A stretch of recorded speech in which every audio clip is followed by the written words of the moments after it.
probably noticed I don't feel about that war the way we were told we were supposed to feel about that war, the way we were ordered and instructed by the United States government to feel about that war. You see, I tell you, my mind doesn't work that way. I got this real moron thing I do. It's called thinking.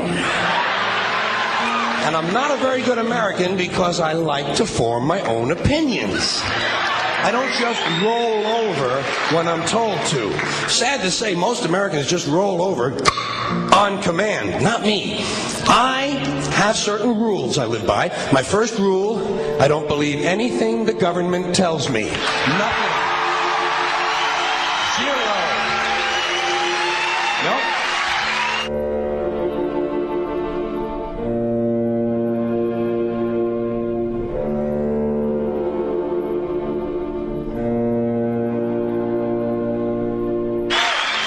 And I don't take very seriously the media or the press in this country, who in the case of the Persian Gulf War were nothing more than unpaid employees of the Department of Defense, and who most of the time function as kind of an unofficial public relations agency for the United States government.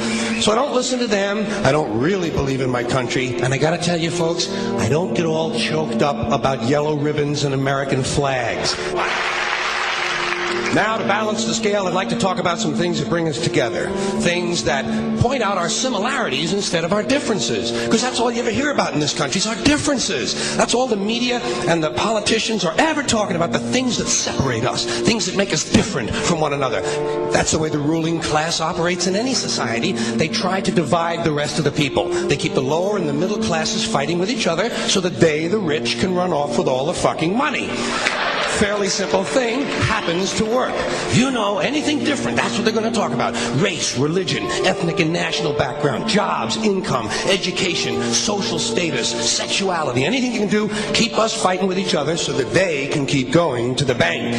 You know how I describe the economic and social classes in this country? The upper class keeps all of the money, pays none of the taxes. The middle class pays all of the taxes, does all of the work. The poor are there just to scare the shit out of the middle class. Keep them showing up at those jobs. Politicians know that word. They use it on you. Politicians have traditionally hidden behind three things: the flag, the Bible, and children. No child left behind. No child left behind. Oh, really? Well, it wasn't long ago you were talking about giving kids a head start. Head start, left behind? Someone's losing fucking ground here. But there's a reason. There's a reason. There's a reason for this. There's a reason education sucks, and it's the same reason that it will never, ever, ever be fixed. It's never going to get any better. Don't look for it.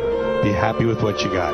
Because the owners of this country don't want that. I'm talking about the real owners now. The big, the wealthy, the real owners, the big wealthy business interests that control things and make all the important decisions. Forget the politicians. They're irrelevant. The politicians are put there to give you the idea that you have freedom of choice. You don't. You have no choice. You have owners. They own you. They own everything. They own all the important land. They own and control the corporations. They've long since bought and paid for the Senate, the Congress, the state houses, the city halls. They got the judges in their back pockets, and they own all the big media news, all the big media companies. So they control just about all of the news and information you get to hear. They got you by the balls. They spend billions of dollars every year lobbying to get what they want. Well, we know what they want. They want more for themselves and less for everybody else. But I'll tell you what they don't want. They don't want a population of citizens capable of critical thinking. They don't want well-informed, well-educated people capable of critical thinking. They're not interested in that. That doesn't help them. That's against their interest. That's right. You know something? They don't want people who are smart enough to sit around the kitchen table and figure out how badly they're getting fucked by a system that threw them overboard 30 fucking years ago. They don't want that. You know what they want? They want obedient workers. Obedient workers.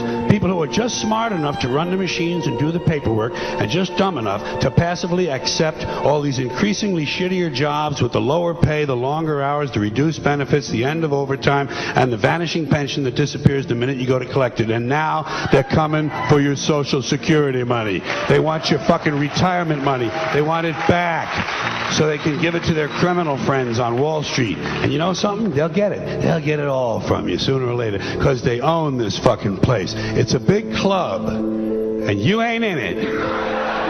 You and I are not in the big club.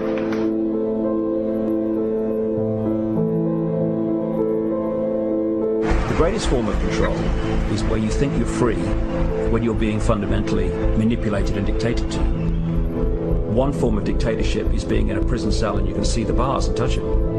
The other one is sitting in a prison cell but you can't see the bar, you think you're free. What the human race is suffering from is mass hypnosis. We are being hypnotized by people like this. Newsreaders, politicians, teachers, lecturers. We are in a country and in a world that is being run by unbelievably sick people. The chasm between what we're told is going on and what is really going on is absolutely enormous.